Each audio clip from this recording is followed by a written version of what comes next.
السلام علیکم۔ ملکوت سے سکلین صابری کی مخاطب رپورٹ۔ ہاؤسنگ سوسائٹیز ٹاؤنز کے بلڈرز SOP کی پابندی کریں، حکومت اور عوام کو نقصان بالکل نہیں ہونے دیا جائے گا۔ ایڈمنسٹریٹر بلدیہ ملکوال اسسٹنٹ کمشنر محمد ریاض گجر نے ہدایت کی۔ نبیل ریاض چیف آفیسر میونسپل کمیٹی ملکوال نے کہا، ملکوال میں ناجائز غیر قانونی ہاؤسنگ سوسائٹیز اور ٹاؤنز کو اجازت نہیں دی جائے گی۔ اس طرح عوام اور حکومت کو کروڑوں روپے نقصان برداشت کرنا پڑ رہا ہے، جو کہ ناقابل قبول ہے۔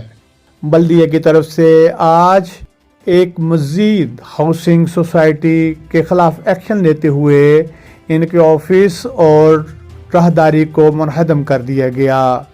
اہل محلہ نے اور دیگر لوگوں نے چیف آفیسر کی اس کاوش کو سراہا ہے اور کہا ہے، بلڈرز ناجائز غیر قانونی ہاؤسنگ سوسائٹیوں کے پردہ میں عوام کی زندگی بھر کی پونجی کو ضائع کر دینے پر تلے ہوئے ہیں۔